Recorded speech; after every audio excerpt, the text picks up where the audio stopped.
Closing one of their freeways, even for a few hours, isn't something the people of Los Angeles take lightly. But for the right cause, on a recent Sunday, they were persuaded to do just that. Thousands of runners jammed the lanes of the Marina Del Rey Freeway in the first Urban Forest Run. The race is the first Urban Forest Run. We're having it on a freeway, and that in itself is something amazing because no one in California has ever had a road race or a recreational event on a closed freeway. We're doing that in order to involve an area the size of Southern California in a big event.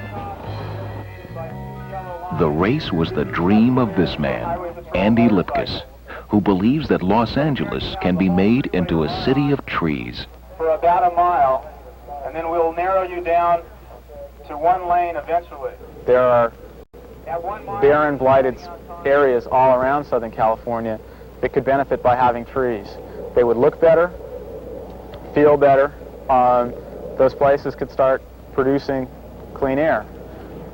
One of the other concepts of urban forestry goes far beyond beautification.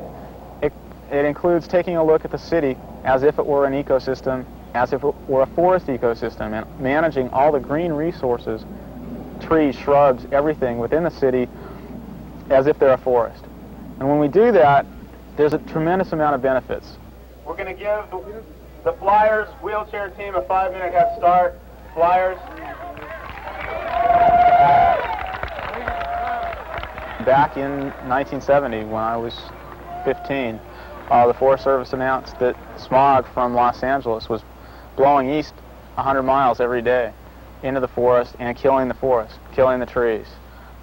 And I started trying to put together some kind of project where more people could have the great experience of tree planting and also working to do something for themselves and for the people around them and for the planet. And that led to the creation of the California Conservation Project, which is now informally known as the Tree People. And we have planted, potted, or given away more than 100,000 trees since 1973. We now have the Urban Forest Resources Center. And what urban forestry is about is really bringing that forest experience down to the city. LA has so many communities that it takes something very big to involve everybody so they feel a part of it. And we chose this as something huge to get many thousands of people involved. We're hoping now for about 5,000 runners tomorrow. Every one of them is going to run 6 miles. Some of them are going to stop and plant a tree along the way. When they're all through, everybody's going to take a baby smog-tolerant tree like this one home. We're giving them planting instructions. These will grow up to be 150 feet tall and be beautiful trees. And I think every time people see those trees, the ones they've planted, they'll probably think back to the event. They'll start thinking about the message we're trying to bring out about urban forestry.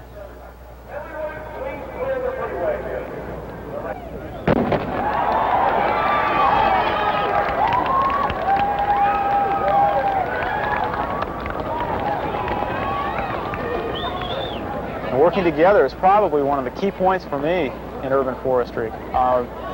As a kid, I started out as an environmentalist, and I still am one who's concerned about the environment and into taking care of it. And I had a lot of assumptions about big, bad, big business. And we were the good guys and they were the bad guys. And when I started doing urban forestry work, I got introduced to various people from big companies and found out that they had some similar thoughts about environmentalists being bad guys. And I found out that neither of our thoughts were true about the other one. And that was one of the most important things to me, very moving in my life, because I realized that there were two groups who weren't telling the truth about each other and creating a whole war as a result. And if we could start working together and not making anybody a bad guy, we could produce some results. To get the kind of results it takes to make urban forestry successful, everyone has to be involved.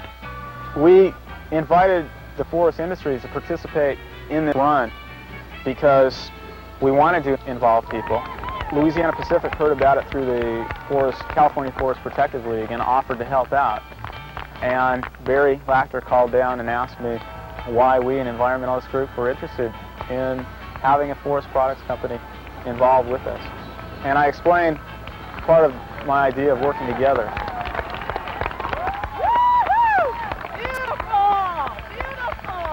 Working together to show people the many uses of our forests is a concept that Louisiana Pacific believes in. And that's why LP chipped in to help sponsor the race. The California Conservation Project is now a group of 10 staff people and hundreds of volunteers.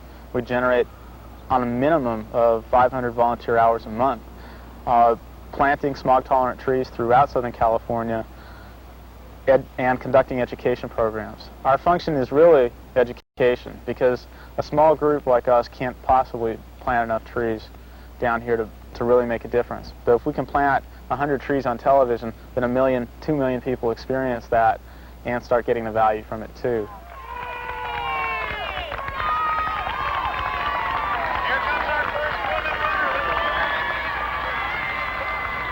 I believe that if people can somehow get that experience of being able to do something good for the forest, for the land, that even if they're planting trees in the city, that for some reason they're going to start taking better care of the city around them and the people around them. So that's what we're about now, is bringing the public from all sides, businesses, private groups, four-wheel drive groups, into planting trees in the city, learning about environmental problems that face us in the city and the things that we need to do in order to improve the quality of life here. And there's room for everybody. It was a good day for runners and an even better day for urban forestry.